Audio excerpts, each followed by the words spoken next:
Your comfort zone isn't making you happy.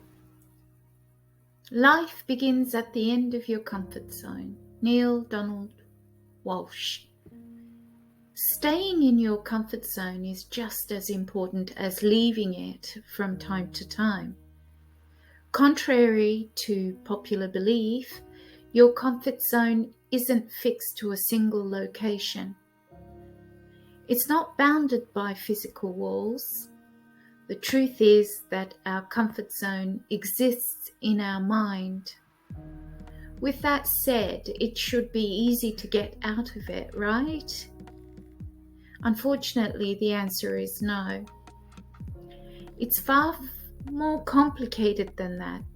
Comfort zones are called comfort for a reason.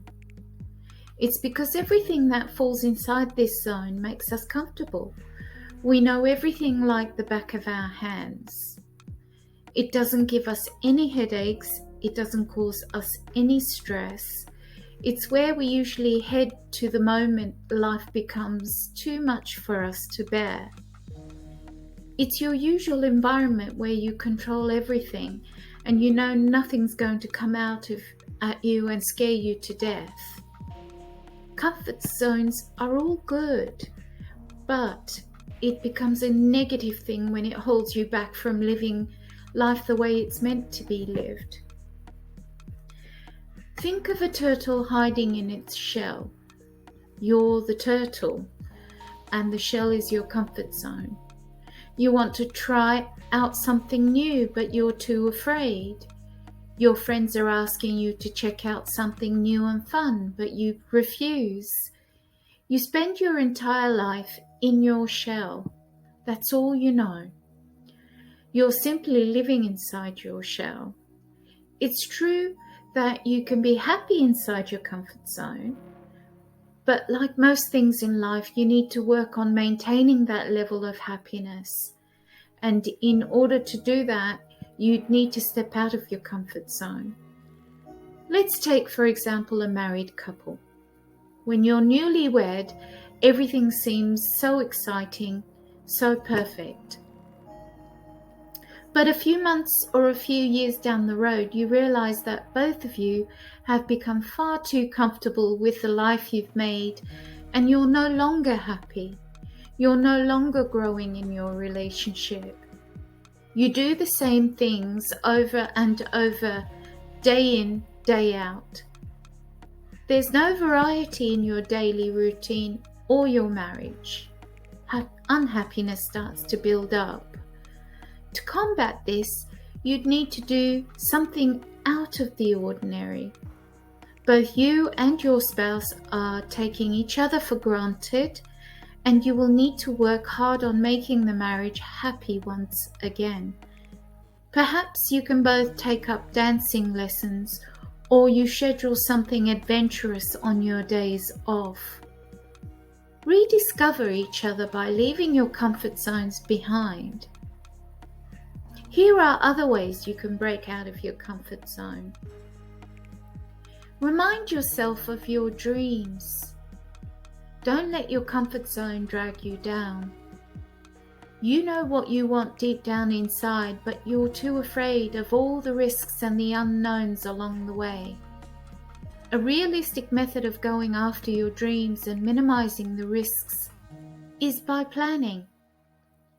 Have a solid plan on how you're going to get from point A, where you are now, to point B, your big dream.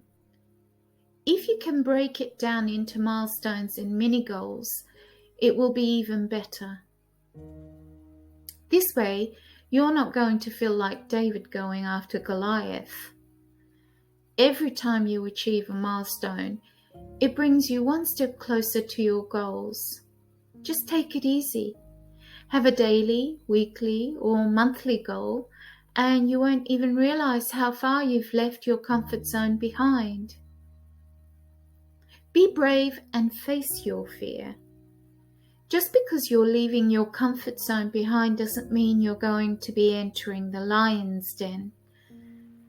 The outside world may be chaotic, but if you spend enough time in it, you'll learn it's not so bad. There's a semblance of order there. You just need to open your eyes and recognize the signs and the patterns. When planning your great escape, ask yourself what your greatest fears are, and then figure out how you can combat these fears. If you're afraid of public speaking, perhaps it's because you hate the thought of people laughing at you. To face your fear, try thinking of it this way. You have a very important message to share, and the only way people are going to learn about it is if you go out there and tell them. Otherwise, they're going to live their lives in blissful ignorance. Also, you can say to yourself that maybe half of your audience is in the same boat as you. They're just as afraid of public speaking as you are. So you see, your problems aren't all that bad. Whatever your fear is, break it down until you can see just how foolish and insignificant it all is in the grand scheme of things. Learn a new skill. Learning a new skill in this day and age is a must. Employers value it, colleagues appreciate it, and best of all, you're not limiting yourself to a single skill. New skills will open up a whole new world for you. Sure, it's most probably going to make some time, but if you keep on doing the same things over and over, you're eventually going to get left behind. If you want to succeed in life, you need to pick up as many relevant skills as possible. In short, you can never have too much skill. Strike up a conversation. When we were kids, our parents told us to never talk to strangers. But it doesn't have to carry on to our adult lives. We are better informed and we are savvy enough to identify who we should be avoiding and who we should be socializing with.